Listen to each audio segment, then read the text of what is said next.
L-intervista se tiġi mwassla lilkom minn Beauty Wisdom, Game Breaker u Lily's Health and Beauty.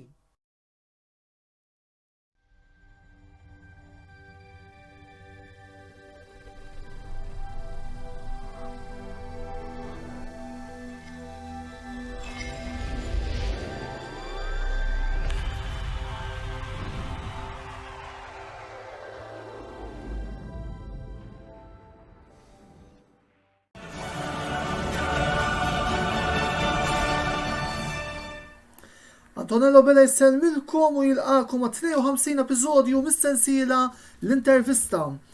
Il-lejla se nkun għadinna tuħarsa lejn it-tieni round tal-UEFA Champions League għal din is-sena, fejn mi fuq il-panel għanna lil Andrew Borch, partitarju li qed jirrappreżenta Real Madrid Supporters Club Malta, kif ukoll bniedem illi reċentement rajnieh beda jikteb ukoll xi artikli fuq il-paġna tagħna u nistgħu ngħidu hekk illum uffiċjalment nistgħu ngħidu li huwa wkoll wieħed mill-korrispondenti tal-tim tal-Kamra Sportiva li prattikament huwa il-wiċċ wara l-artikli li ħatibdew taraw rigward il-futbol Ingliż. Qed nirreferi għal James Side.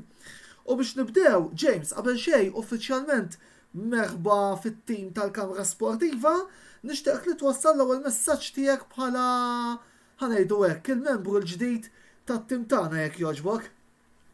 L-ewwel ħaġa tgħid li talaqajtuni f'dar programm u f'dat tim. Jilles li nkom nagħmel l-artikli fuq mhux biex fuq il-Premier League jiġifieri, imma fuq ix-xena tal-futbol. Jiġifieri lest li lejn u nisab kuntent ħafna li nagħmel parti minn dan it-tim. Grazzi ħafna u koll nawguraw lek illi speċi tkompli u koll tikber u tejn biex fis-suċċessi ta' din il-paġna. L-ura l-program tal-lejla, tinsew xek tridu staqsu xi domandi lill-mistednin tagħna tistgħu tagħmlu dan billi tħallu l-kummenti tagħkom fil-parti li għandna allaċċata ma' din ix-xandira. Biss qabel ma nibdew id-diskussjoni għandna xi ftit aħbarijiet xintukom. L-ewwel ma nibdew bil-5 riżultati illi kellna mill-FA Trophy illum li fihom rajna il-Hamrun Spartans tirbaħu ħebxej kontra Nashar Lions, Slima Wanderers 3 vittorjosa Stars xejn, Zejtun Corinthians jagħmlu rebħa notevoli ta' 7-1 fuq Xewkija Tigers, Birkirkara jagħtu 4 bla tweġiba lil Fgura United fil-waqt li Santa Lucia jiksbu riżultat tajjeb kontra Sirens bit-tim ta' Giovanni Tedesco jirbaħ 4-1 kontra dak ta' Winston Muscat. Il-komplement tar-riżultati li kellna din il-ġimgħa mit-trofi ser intellawha iżjed tard fit-tmiem dan il-programm.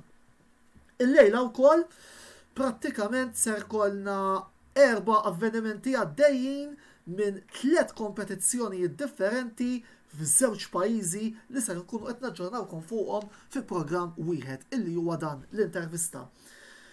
Mill-futbol Ingliż għandna żewġ lobiet li fihom bħalissa l-iskoratu ta' xejn bejn Wolves u Arsenal u Liverpool u Leicester City.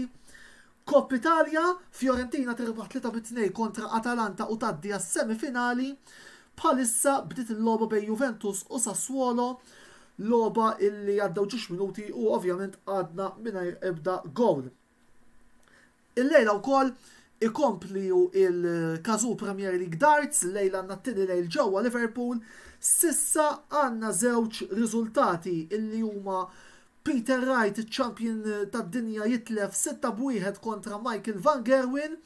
Van Gerwen illi fil-semifinali appuntu tal-lejla ser jiltaqa' kontra Johnny Clayton wara li diferit rebaħ 6-3 kontra Michael Smith. Minn ħina liħor qed nistennew li tibda l-logħba bejn James Wade u Joe Cullen. Ir-raba kwart tal-finali ħatkun bejn dawk iż-żewġ ċedewwa li huma Gerwin Price u Gary Anderson. Ovvjament waqt il-programm ser nkunu qegħdin naġġornawkom sew fuq id-darts u sew fuq il-futbol.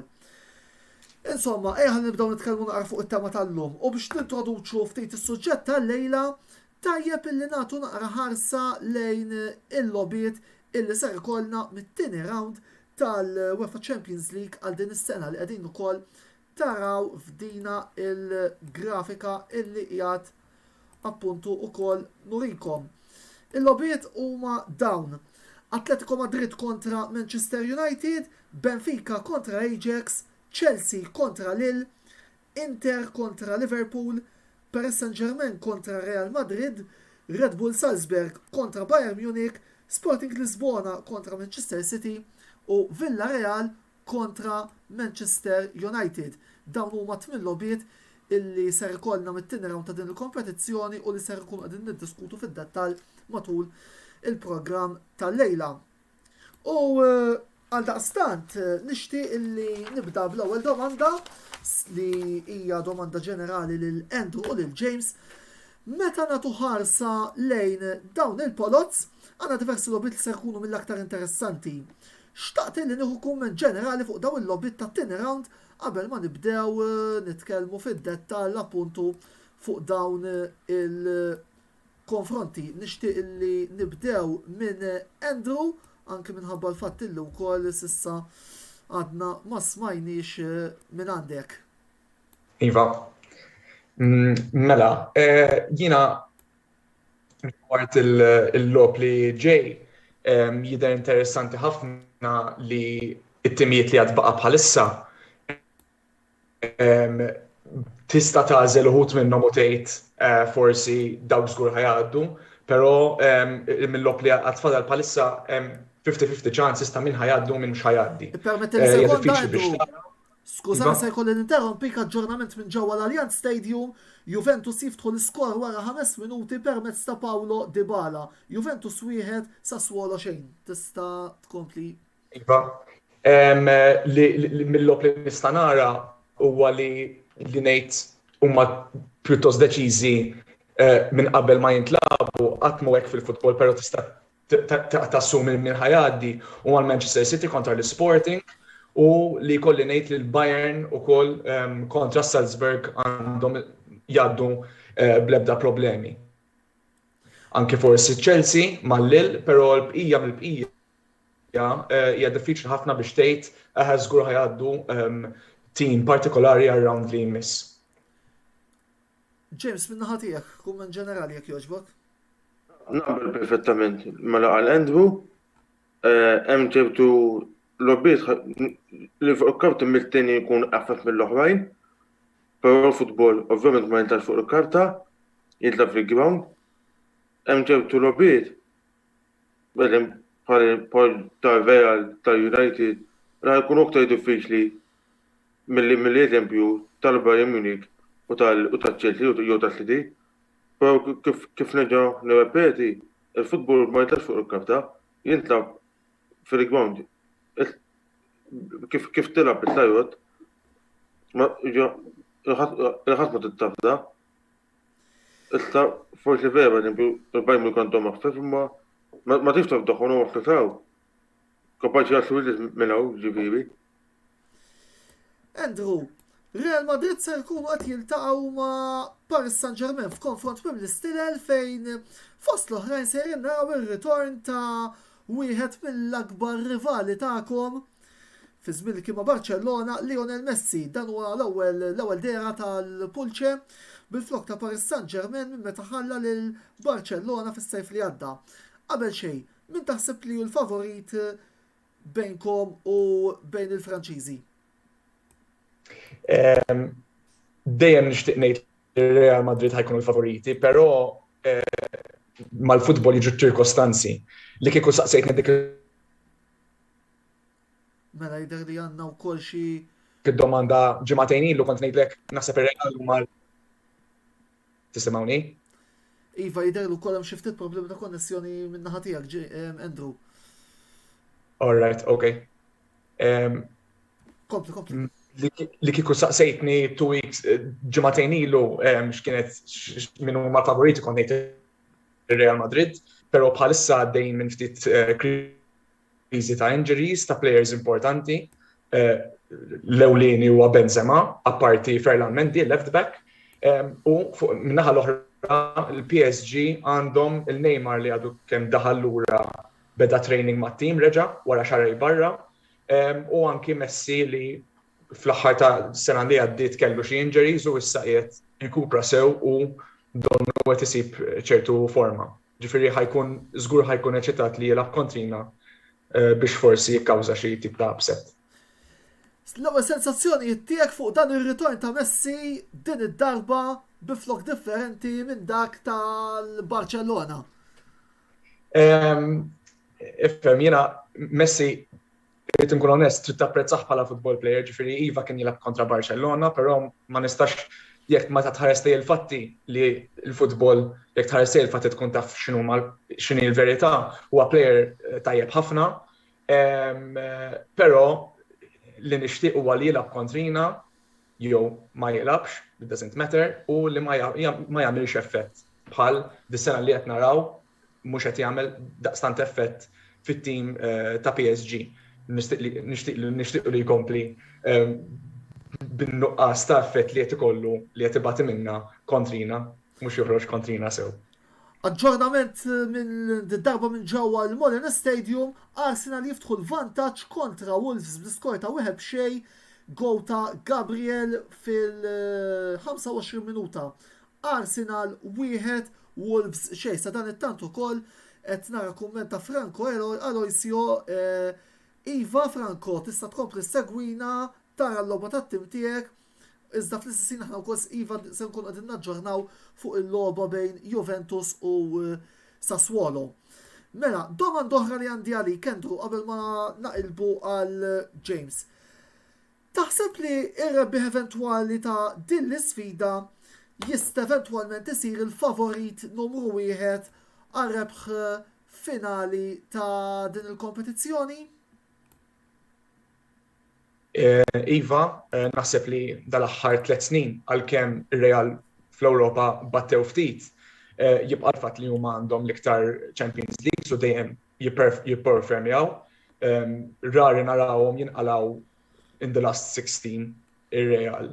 Però il-PSG dal-aħħar 3 snin ukoll waslu at the latter parts of the competition, ġifieri kienu finali, ġifieri hija diffiċli li tgħid min jirbaħ ma jkunx wieħed mill-ewleni li jkun jista' jolli t-tazza fl-aħħar tal-istaġun. Ġifieri iva. Biss issa ħanistaqsi domanda u nixtieq li anki nisma' min-naħa ta' James. Bl-istilel kollha li għandhom Paris Saint-Germain ma taħsbux li forsi l-pressjoni qiegħda iżjed fuqhom milli fuqkom? Ħanibda bik Kendru ma nixtieq nisma' ta' James ukoll.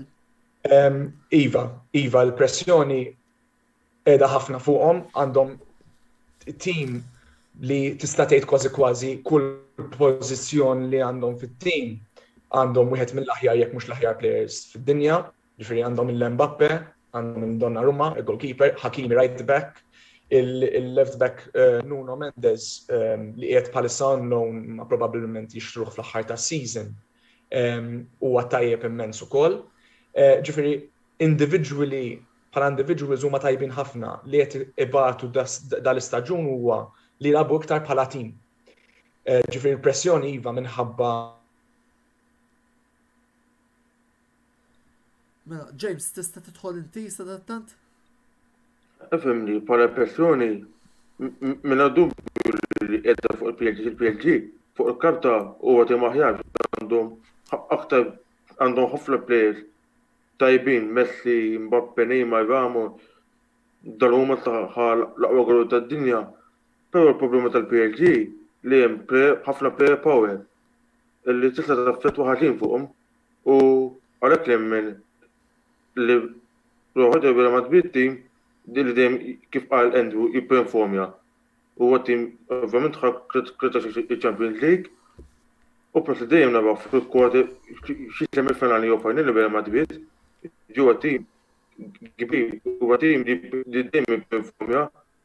Issa nemmen li għandhom li ħad tkun logħba diffiċli għal timijiet, però il-vantaġġ li għandhom Paris Saint-Germain li hemm wis player power, ma nafx li għandhom temma qawwin il-Paris Saint-Germain. Sawa wis, James, issa niġu biex nitkellmu wkoll dwar it-tim li jekk tippermettili wkoll ngħid li tappoġġja Manchester United. illi ser tilabu kontra Atletico Madrid fi sfida bejn żewġ timijiet illi sissa ħanajdu hekk ebda minnhom ma kellhom xi staġun sodisfaċenti. Xtaqt li nuħu naqrakum minn ġenerali fuq din il-logħba qabel xejn.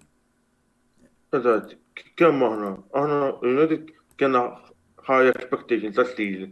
Da sajf kienna investiment tajjeb ħafna, Ronaldo, biex tibna Ronaldo, u ma dekoru Ronaldo tippreżenta ħafna mit-tim, biex ġibnu koll il-Varan u ġibnu koll il-Jadon Sancho.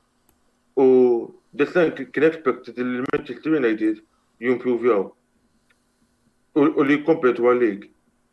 U li da season mux etubijek, kemm maħna u fil-sess ħaġa l-Atletico Madrid, season l-għada għadhom kif ħadu la Liga il-lig tagħhom u da season mux qed jipperformjaw kif kienu expected. Jiġri ħadd kullu tajba. Temmen li Red Devils jistgħu jagħmluha mal-aħħar 8 kontra tim illi kif jaf tajjeb għandu wkoll il-kredu tiegħu huwa l-futbol difensiv. Ifhim, Ronaldo kun meta laħ magħhom, dejjem bagħtuhom Ronaldo l-Atletico Madrid. Meta kien fuq Ronaldo ġej iżjed tard, ħalli għalissa nitkellmu b'mod ġenerali. Ifhimni kien qed jilagħbu kif għandhom jilagħbu, għandna biex naqlaw it-tim ta' Atletico Madrid. Jiġifieri nemmen li għandu nemmen li jistgħu jagħmlu ma nix rappelli. Li rridu meta jkollna ċansijiet niskujhom ikunu aktar clinical u m'għadux nagħmlu dawk il-żbalji fil-midfield u fid-difens. Għadha season dak li qed jiġu fil-United ħafna żbalji li qegħdin jixbgħu ħafna punti. Andrew, iva jew le minn għandek rigward id-domanda li saqsejt il-James, hekk taħsibx li ir-Red Devils jistgħu jagħmluha l-aħħar 8 kontra l-futbol katenaċċar ta' Simeone? Bażikament, iż-żewġ timiet għaddejjin minn momenti diffiċli bħalissa, però il-Manchester United ikunu iktar fil-limelight li huma għaddejjin minn fażi ħażina minħabba li għandhom Ronaldo fuq it-tim. Kif qal tajjeb James, Ronaldo soltu jagħmel festa kontra l-Atletico Madrid. Ġifieri fl-aħħar mill-aħħar nemmen li għandhom jgħaddu l-Manchester United għandhom biżejjed riżorsi anke bil-forma ħażina li għandhom l-Atletico da season, għadhom kif qalaw 4 goals l-weekend li għadda kontra l-Barcellona. Ġifieri iva nemmen li l-United jistgħu jagħmluha fl-aħħar 8. Mela, la semmejna lil Cristiano Ronaldo, ħalli nerġa' nġi għalik, James. Ftit statistika rigward il-lobit li CR7 għamel kontra l-Atletico Madrid. Lobit fil-UEFA Champions League mill-awba kontra l-Colchoneros 10. Goals skurjati kontra l-Colchoneros 7.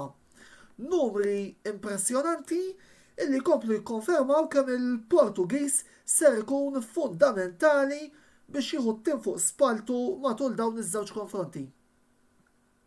Ifhimni, Ronaldo Champions League dejjem kien tajjeb fiha. Dar season United għaddew parti kbira bil-saħħat ta' Cristiano Ronaldo u kif naf Ronaldo dejjem bagħthom l-Atletico niftakar meta kien tentejn u kien ilu meta Juve labu ma' Atletico Madrid l-ewwel qaraw xi tliem xejn. U tieni lek Ronaldo għamel rimontada tal-bliħ u nixxu l-Atletico Madrid. U mhux bil-takka meta kien ma' Real Madrid dejjem l-Atletico Madrid batew miegħu.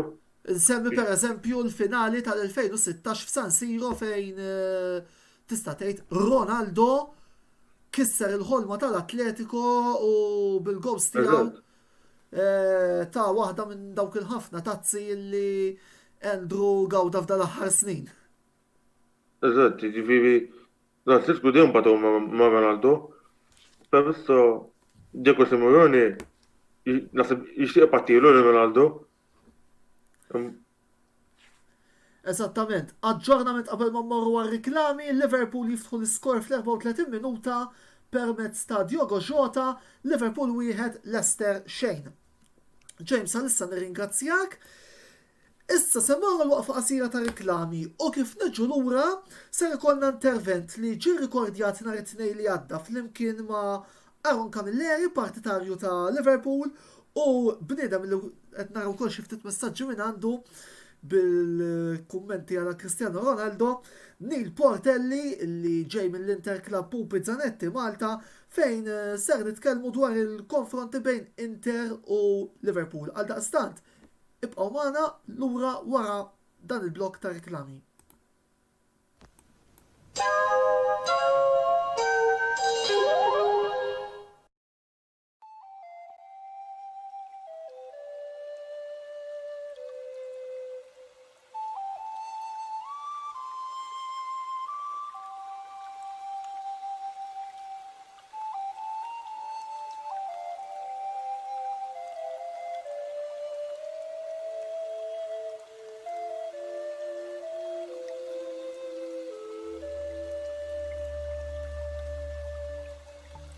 Beauty Wisdom tal-Fgura għall-aħjar prodotti u servizzi ta' sbuħija.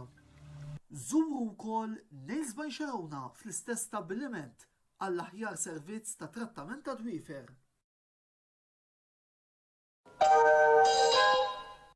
Il-logħba popolari Gran Turismo 7 ser tagħlaq 25 sena u bħal dejjem Game Breaker ser jkun qed joffrilkom din il-logħba bl-aqwa prezzijiet li hemm fis-suq. Sew għal PlayStation 4 kif ukoll għal PlayStation 5 fejn tistgħu tixtru wkoll għal din il-pjattaforma il-logħba li tfakkar dan l-anniversarju partikolari għal 99 euro. U jekk l-isport ma joċċalikom, idħlu fid-dinja tal-fantasija permezz tal-logħba Horizon Forbidden West. Din ukoll tistgħu issibuha fuq PlayStation 4 għal 65 euro u 69 euro għal PlayStation 5.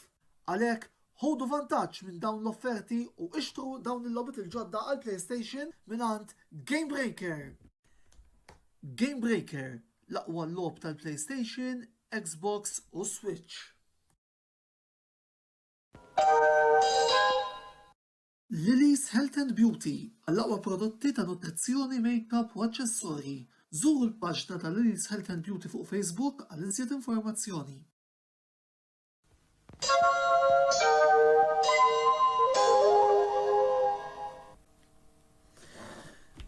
Merħba għal din il-parti rekordjata tal-programm L-Intervista għal din il-ġimgħa fejn flimkien Maron Camilleri, partitarju ta' Liverpool, u Neil Portelli, membru tal-Kumitat tal-Inter Club Pupi Zanetti Malta, ser niddiskutu l-konfront mit-tieni round tal-UEFA Champions League li ser ilaqqa lit-tim ta' Simone Inzaghi ma' dak ta' Jurgen Klopp. Għal din id-darba ovvjament ħassejna li minħabba li din il-logħba hija l-iktar logħba li tattira nistgħu ngħidu hekk interess anke hawn Malta u minħabba l-fatt li Liverpool qegħdin jilagħbu il-ħamis 10 ta' frar, il-ħin li qiegħed jixxandar il-programm live, għal daqstant ħassejna li kellna nantiċipaw biex inkunu nistgħu nagħmlu konfront bejn l-Inter u l-Liverpool anke hawnhekk fuq il-kamra sportiva.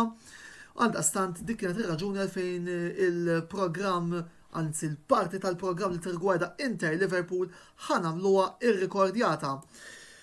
L-ewwel nett Nilu Aron, grazzi tal-li aċċettajtu li tattendu għal programm tal-lejla u xtaqt li nibda din id-diskussjoni qasira li ser ikollna billi nieħu l-ewwel impressjonijiet minn għandkom dwar din il-polza li ser tlaqqa liċ-Champions tal-Italja mal-qawwa tar-Reds jekk jogħġobkom. Jibda Nil minħabba li l-Inter se jkunu qed jibdew dan il-żewġ logħbiet home.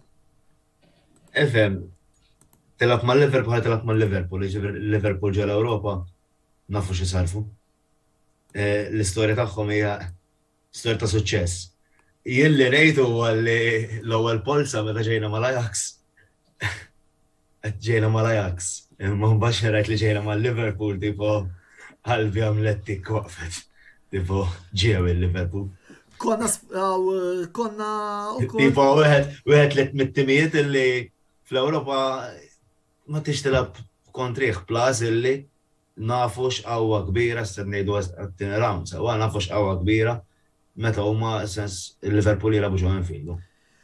L-Inter kienu sfortunati wkoll f'dik il-kustjoni tal-polza li Tal-polza ekku. timijiet bħal Atletico Madrid, Manchester United insertaw l-Inter kienu fin-nofs u naħseb Nil kien l-artim illi mar Le, eżatt, mit-tieni polza tikkompara mal-ewwel polza kif talaw l-Inter spiċċa telaklu polza ħafna ferm ħafna tqalhom, ġifieri. Imma still tistax tgħid għax at the end of the day, id-9 minuta dakinhar jintlabu u l-ebda ħin ieħor. Ġifieri, irridu naraw x'ħaj jiġri u ma jiġrix. Roni, x'taħseb? Temmen li jintom il-favoriti? Jew għandek xi. Ħani, bl-ewwel aħna nirġa' tal-istedina u nsellem il-ħabib tiegħek kemm qatt ma tqajt miegħu ma' nil tal-Inter. Bħala supporters club jiġifieri jiena ex-president tal-Liverpool ukoll ta' Malta. L-FM ħani rigward il-Polza jekk ngħid Joseph huwa għall-isfortuna naħseb Liverpool kienu l-iktar tim sfortunat għax konna ġejna mal-attim kwotat Arbi Salzburg imbagħad wara ġejna mal-Inter. ħanejdu veru naqbel forsi ma' Nil is-saħħa tal-Liverpool ġol-Ewropa għax bħalma nafu huwa l-iktar tim Ingliż li rebaħ din it-tazza. Però ħanejdu hekk dawn huma ġixlobi ta' 90 minuta. Il-goal away llum m'għadux jgħod sa 90 minuta wkoll jiġifieri speċi però Isa, kif tifroġ l-ewwel logħba, aħna niftakar meta fit-2005 konna ġejna mal-Juventus, il-Liverpool dak iż-żmien kienu l-inqas tim kwotat, kulħadd irid jiġu mal-Liverpool. Mbagħad li ġara kien ħarġet inna logħba tajba ġo Anfield, konna rbħna 2-2, u mbagħad żammejnihom draw ġo Turin. Però fil-każ anke tal-Inter, itqajna daqs fit-2010 7-8 minn istejjer żbaljena, meta konna wkoll fiċ-Champions League, però konna ġejna bil-maqlub, il-Liverpool home l-ewwel kienu dak iż-żmien. Konna rbaħna 2-2 il-Liverpool b'gowls ta' Coito Torres, u mbagħad away rbaħna wkoll Skurja Torres ukoll, però f'dak iġiex logħbiet, ironikament, l-Inter spiċċaw jilagħbu b'10 players. Kemm ġewwa Anfield fejn ġewwa Anfield kien tkeċċu Materazzi, u ġo San Siro kien tkeċċa Bordisso dak iż-żmien, ġifieri speċi, però dina kif qed tajjeb nilaq perfettament miegħu huma ġiex logħbiet taċ-Champions League, it-timiet huma forsi anke għall-okkażjoni, però again dan mbagħad anke forsi jiddependi wkoll kif ikun sejjer l-andament tal-kampjonat għax jekk fis-sens isma' l-Inter nafu li qegħdin fil-quċċata tal-kampjonat Taljan, forsi veru l-bieraħ ħadu żelqa żgħira ħanejdu hekk ittifhem, però mifhem il-Liverpool qegħdin it-tieni post niġu wara Manchester City, it-tnejn għandhom jisom tiġi fuq ġiex fronti fejn jidħol kampjonat u Champions League. Mingħajr ma ninsew ukoll it-tazza domestika kemm fil-każ tal-Inter ovvjament din il-recording qiegħda ssir qabel il-logħba Inter Roma li ser tintlab it-3-8 ta' frar. Nil, lura darba biex nitkellmu ftit fuq Inter. Ser ikunu nerazzurri minn wieħed mill-aktar plejers importanti tagħhom għal dawn il-konfronti li qegħdin naraw ukoll fil-grafika. Nicolo Barella li ġie sospiża żewġ logħbiet wara li tkaċċa fl-aħħar logħba tal-grupp kontra Real Madrid. Kemm taħseb illi n-nuqqas tal-midfielder internazzjonali Taljan ser jagħmilha iżjed diffiċli li nerazzurri f'dawn il-konfronti? Nħassguru, sens Barella huwa wieħed mill-fulkru tat-tim. Huwa motur fin-nofs, tista' tjaqqat id-difiża mal-attakk flimkien mal-kompatriot tiegħu Brozovic. Iżda stin naħseb illi hemm players illi kapaċi jirreplace jew ħejja ngħidu ħansemmilek li nemmen li jista' jkun kapaċi jienu eżempju Vidal. Vidal huwa player esperjenzat ħafna f'dit-tazza. Lab ma' diversi timijiet, ġifieri jekk eżempju għadejd li min tippreferi eżempju Fesejn jew Vidal, ovvjament li Vidal. Għal fatt li hemm l-esperjenza dejjem tgħallem. Ifhem naħseb at the end of the day imma still ħajnħass ħafna Barella. Anka il-mod kif ixilja l-ballun, il-fastness tiegħu. Barella sens mhux qed tgħid any kind of player. U nafu x'qawwa għandu deret ukoll apparti mal-Inter mat-tim nazzjonali Taljan jidher ċar. Kellu sajf impeccabbli. Ġifieri still jiena ngħid li hu kienet għamet kontroversja f'xi pages tal-Inter għax kienu weħel żewġ logħbiet. Imma it-tkeċċija naħseb li kienet. It-tkeċċija kienet u meta inti tirritalja l-mod kif irritaljaw tistenna li ġejjin żewġ lobbiet żgur sospensjoni, għax mod kif Italja da ballun talaq barra kien. Ġifieri hu naħseb dak il-ħin ir-reaktja u bħala Barella imma ma ġabx qudiemu il-flok li lebes. Dik il-kwistjoni kollha, għax da jaf li at the end of day l-Inter għaddew. Ġast kienet kwistjoni x tal-ewwel post jew le ma' Real Madrid. U jaf li jekk ħajtkeċċa dak il-ħin għandu sospensjoni tal-logħba żgur jgħin jgħidulek ħa. U jaf li jintlob żewġ logħbiet. Ġifieri dak il-ħin naħseb illi ma ġabx qudiemu l-arma li qiegħed jilbes fuq il-flok. Ġast ġab qudiemu ismu u Barella tipo il-konfront li kellu. Naħseb dak il-ħin u ġifieri speaking of which qed nitkellmu fuq dal-plejer, ħaġa li dejjem xbajt ngħid jiena illi naħseb dik kienet iċ-cherry on the cake illi saħħaħ l-argument li ngħid jien illi naħseb għadu żgħir mhuwiex denju li jkollu l-faxxa ta' kapten tal-Inter malli tittieħed minn Handanovic. Fil-fatt ukoll antiċipajtni fuq dal-punt għax kont se nsaqsik. Allura issa nsaqsik id-domanda ta' riserva. Allura f'dak il-każ min taħseb li għandu jkun il-kapten tal-Inter? Għalija faċli Milan Skriniar. M'hemmx fejn iddur huwa sur mast il-mod kif iżomm it-tim maqut anke jidher ġifieri, il-mod kif iżomm it-tim maqut ġol ground. Bniet plejer illi jagħti qalbu letteralment għat-tim ma jaqafx fuq isfel isibu fejn. Għaliju l-persuna denju m'hemm ħadd iktar illi jista' jieħu l-faxxa tal-Inter. Nemmen jiena, issa kif ngħidu mid-bniedem mitfehma, ġifieri. Tajjeb wisq.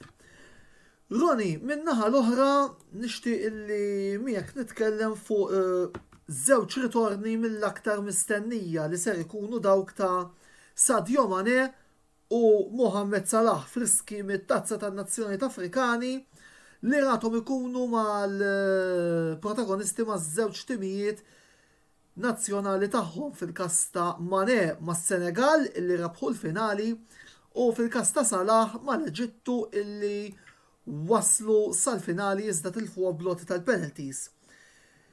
Il-fatt li dawn iż-żewġ plejers ser jiġu lura Liverpool b'moral għoli, kemm ser ikun importanti għalihom li jittrażmettu dan il-moral fil-kumplament tat-tim għal konfront importanti bħalma ser ikun dak kontra l-Inter?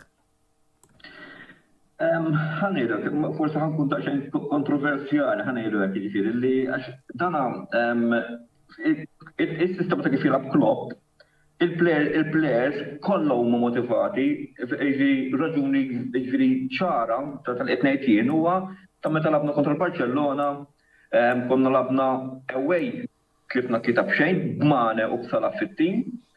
Imbagħad ġewwa Anfield mingħajr Mane u mingħajr Salah irbaqna 4-xejn. Fejn kien lab Shaqiri u Origi minflok dak ġiex plejers għax kienu wieħed kien marid u l-ieħor kien imweġġa jidilli. Jiġifieri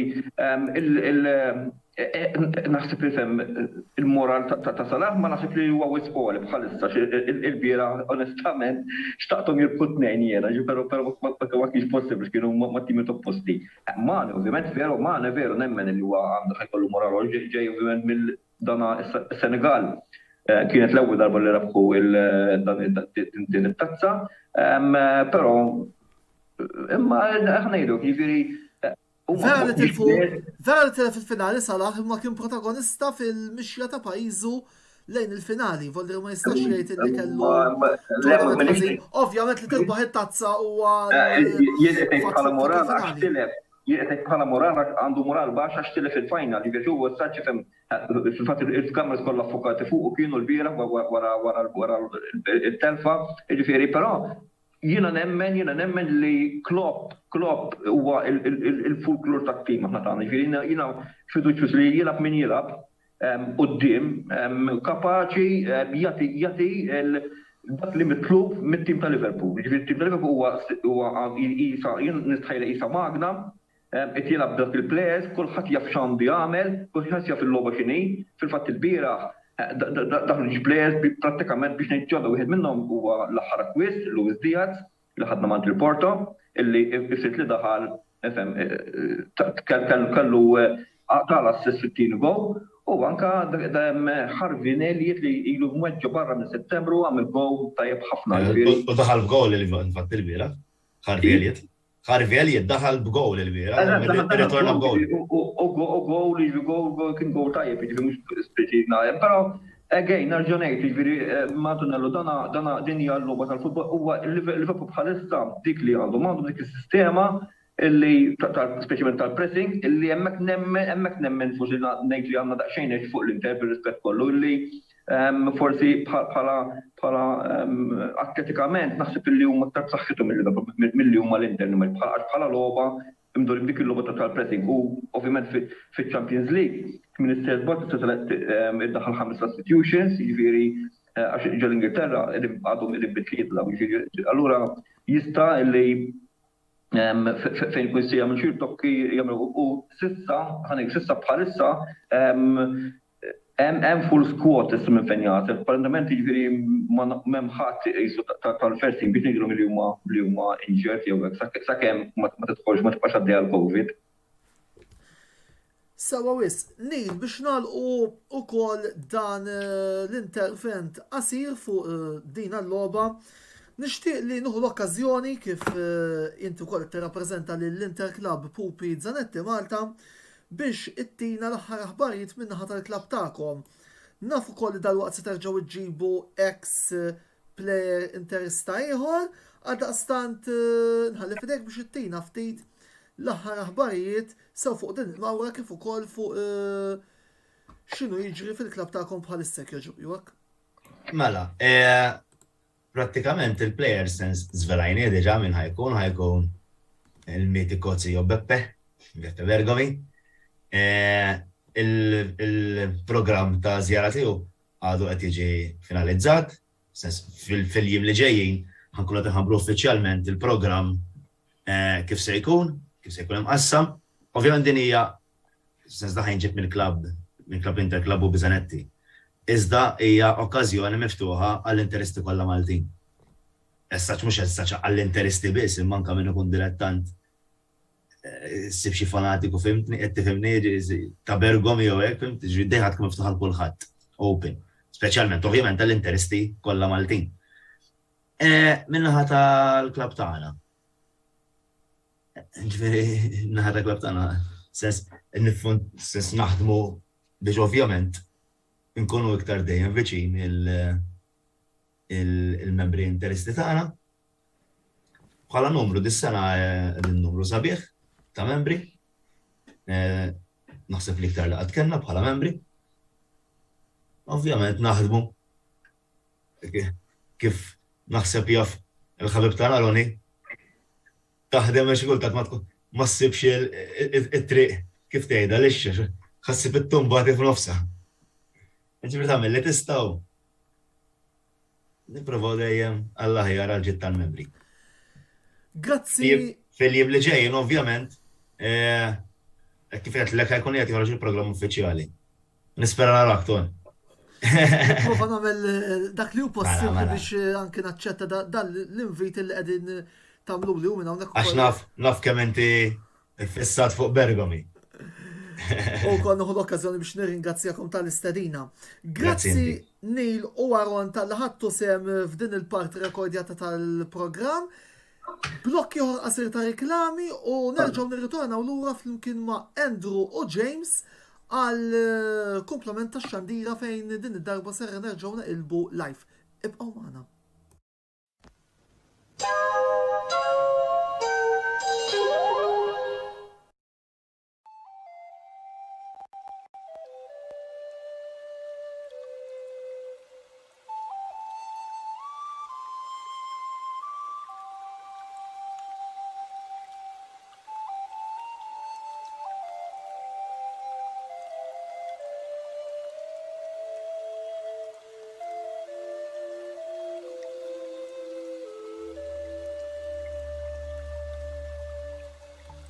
Beauty Wisdom tal-Fgura għall-aħjar prodotti u servizzi ta' sbuħija.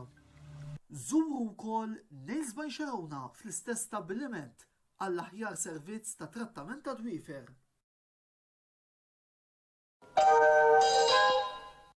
Il-logħba popolari Gran Turismo 7 ser tagħlaq 25 sena u bħal dejjem Game Breaker ser jkun qed joffrilkom din il-logħba bl-aqwa prezzijiet li hemm fis-suq. Sew għal PlayStation 4 kif ukoll għal PlayStation 5 fejn tistgħu tixtru wkoll għal din il-pjattaforma il-logħba li tfakkar dan l-anniversarju partikolari għal €99.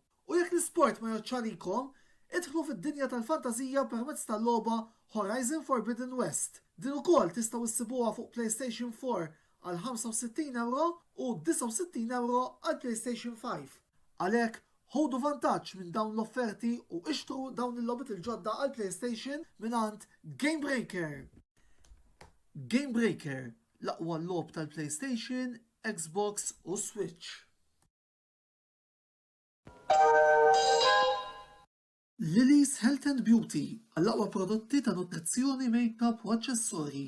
Żuru l-paġna ta' Lily's Health and Beauty fuq Facebook għal iżjed informazzjoni.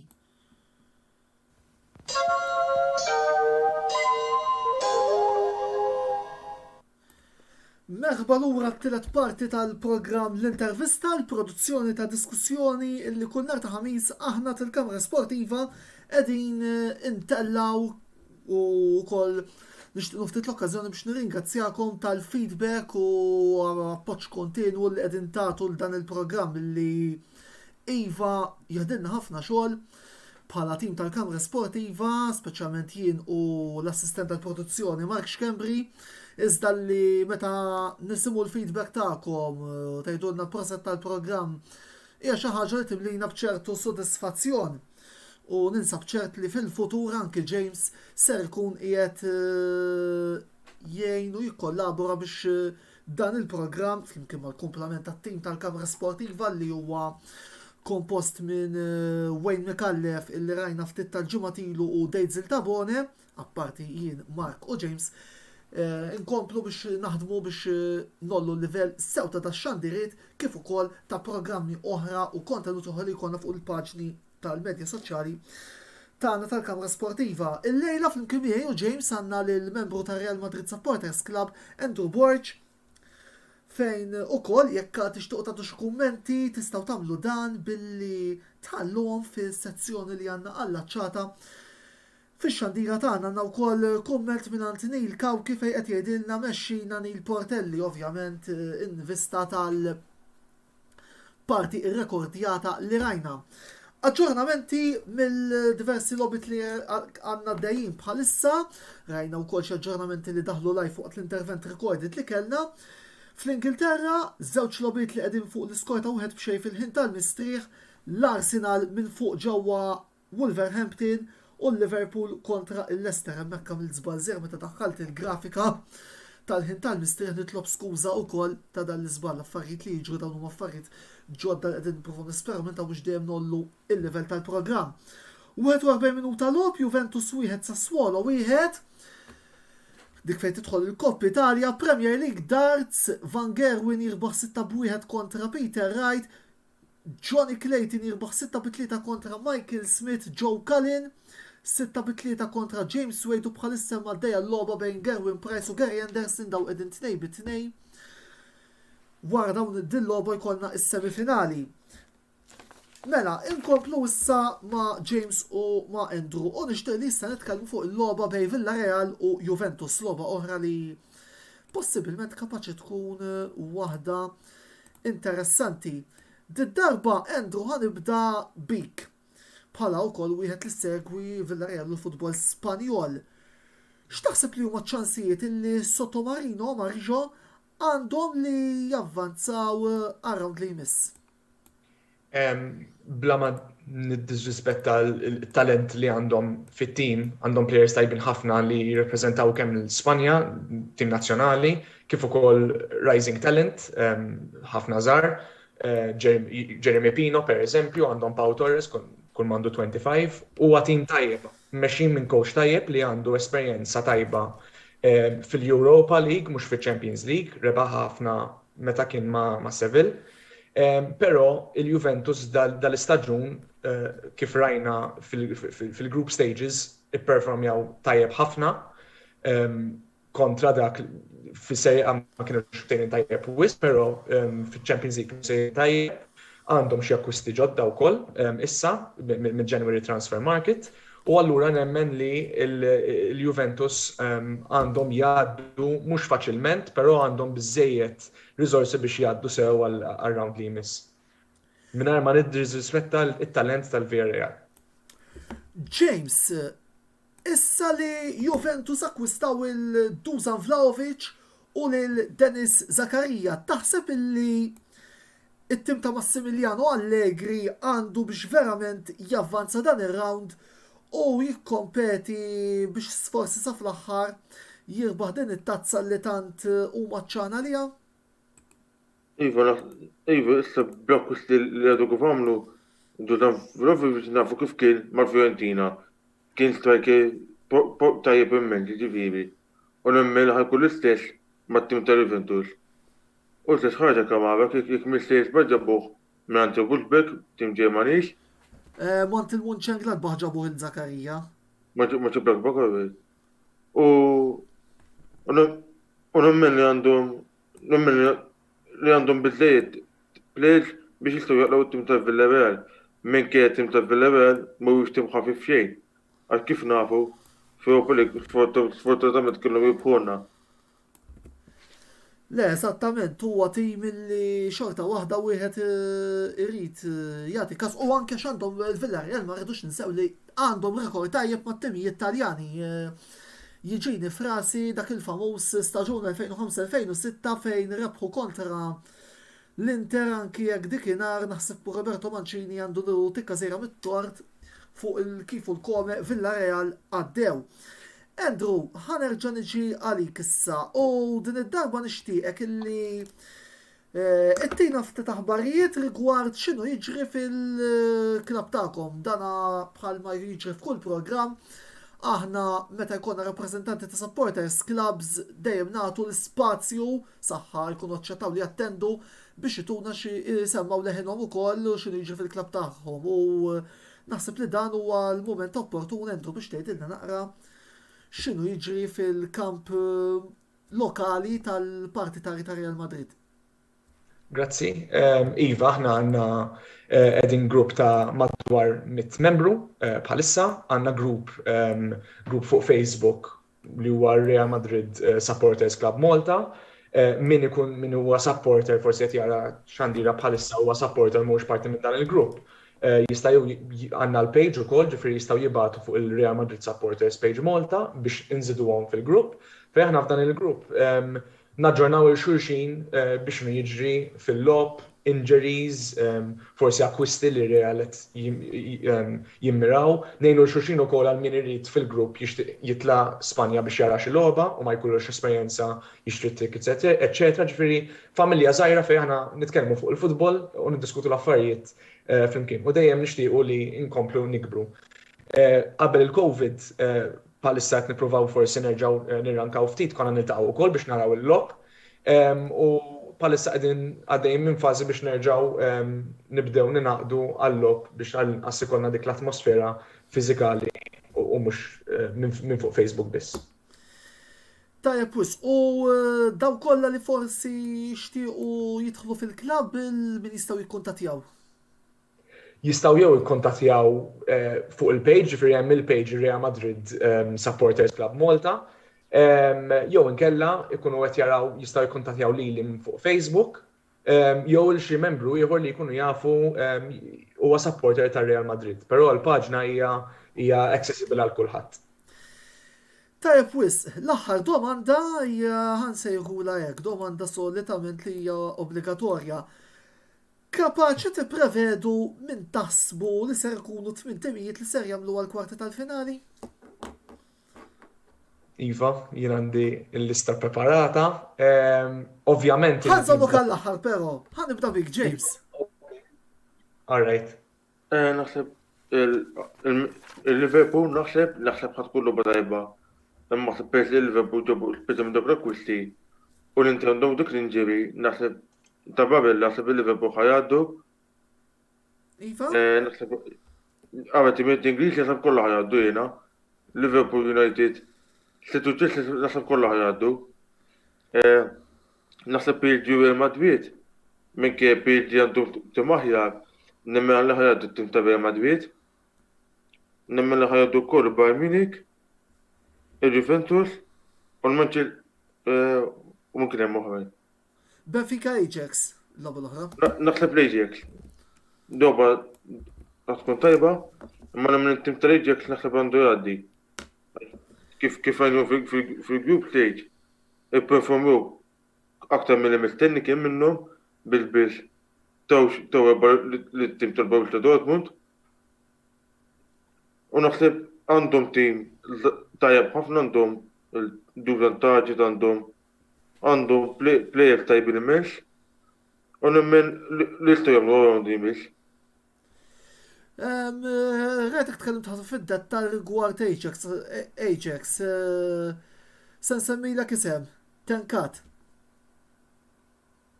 Xi tgħidli għal Ġunju? Jew taħseb se jkun Pochettino l-coach il-ġdid tagħkom? Li u l-endu. Lilek, James.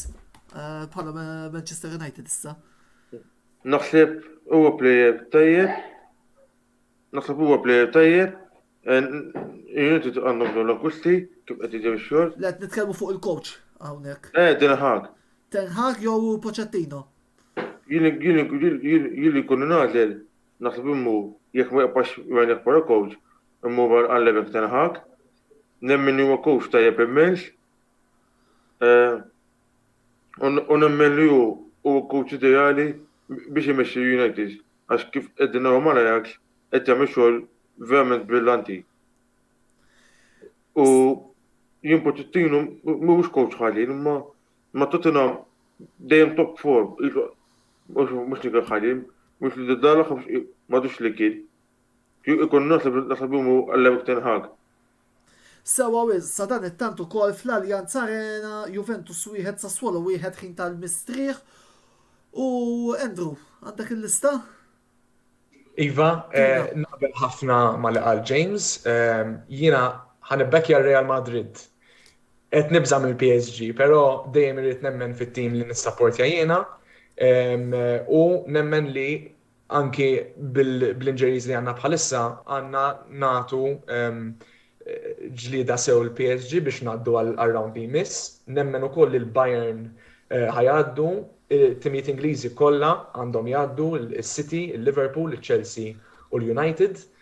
U mbagħad kontra Villarreal il-Juventus għandhom jaddu u nemmen li l-Ajax jaddu wkoll kontra l-Benfica. Benfica urew li huma tajbin fil-group stages, però Ajax urew li huma once again forsi bħal the underdogs of the competition.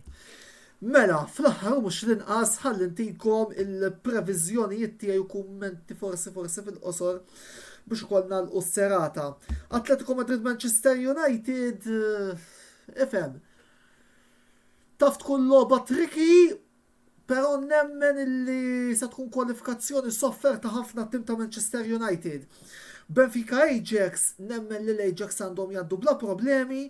Chelsea l-istess, nemmen li għandhom jaddu il-Chelsea. Sa dan it-tant ukoll Gerwin Price jaddi għas-semifinali wara li jeleb il-Gary Anderson 6-3, daqstant is-semifinali tal-Premier League għal-lejla ser ikunu Van Gerwen kontra Clayton u Kalin kontra Price. Paris Saint-Germain Real Madrid.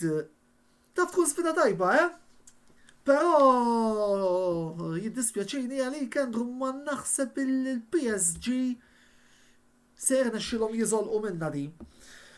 Bayern Munich jaddu minn fuq Red Bull Salzburg, Manchester City jaddu minn fuq Sporting Lisbona, Juventus nemmen li jaddu minn fuq Villarreal. L-aħħar logħba li ħallejt hija Inter Liverpool u koll kontra qalbi ikolli ngħid illi il-Liverpool naħseb illi għandhom dik xi ħaġa iżjed biex jikkwalifikaw forsi anki l-inġeri ta' Barello l-fatt li l-Inter jridu jikkonċentraw iżjed fuq il-kampjonat tista' wkoll tkun ta' fatturi għalfej jiena nemmen illi ser ikunu ir-Reds illi għaddu around li jmiss. Grazzi sew lil Andrew, sew lil James tal-li kienu magħna fix-xandira tal-lum U grazzi wkoll mill-ġdid il-Neil u l-Laron illi oġobhom jattendu għax-xandira rekordjata li smajna fit-tieni parti tal-programm. Grazzi wkoll l-sponsors tagħna illi huma Beauty Wisdom, Game Breaker u Lily's Health and Beauty. Il-ġimgħa d-dieħla l-intervista ser tkun qiegħda titratta il-kampjonat BOV Premier fejn ser ikollna 3 ġurnalisti magħna li magħhom ser niddiskutu l-andament tal-kampjonat lokali kif ovvjament bħalissa naraw ġlieda bejn Hibernians Florjana u Birkirkara u l-kriżi ta' Hamrun Spartans u Valletta nkun somma ħafna argumenti li ħan niddiskutu il-ġimgħa d-dieħla. Fil-ġranet li ġejjin il-highlights li ser ikollna fuq il-network tal-Kamra Sportiva, apparti l-aġġornamenti fuq il-futbol lokali u internazzjonali, għadha fil-għaxija għal-ħabta ta' 8 tinsewx issegwu din il-paġna il għaliex ser ikollna l-ewwel net ix-xandira diretta u mbagħad wara ir-ritratti tal-McLaren Mercedes qed nitkellmu fuq Formula 1 MCL 36 illi Lando Norris u Daniel Ricciardo ser ikunu qed isuqu matul din is-sena. Finalment, jekk ilħaqtu l-programm minn issa, tinkwitawx. Sal-lejla dan il-programm ser ikun qiegħed disponibbli fuq l-istazzjon uffiċjali tagħna fuq YouTube għal daqstant tinsewx tinkitbu hemmhekk ukoll biex tkunu ċerti li la titilfu l-programmi kollha li ħarġu fuq din is-sensiela kif ukoll il-kontenut kollu li l-Kamra Sportiva toħroġ fuq dan l-istazzjon uffiċjali ta' Facebook li jinkludu wkoll l-aħħar programm ta' Verdet Finali illi Mark Xkembri għamel nhar it-tnejn li għadda fuq it-tazza tan-Nazzjonijiet Afrikani.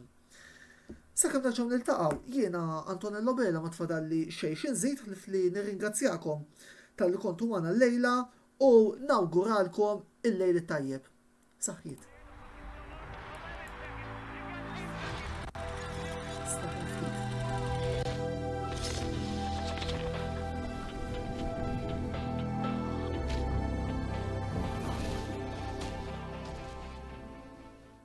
L-intervista ġiet imwassla lilkom minn Beauty Wisdom, Game Breaker u Lily's Health and Beauty.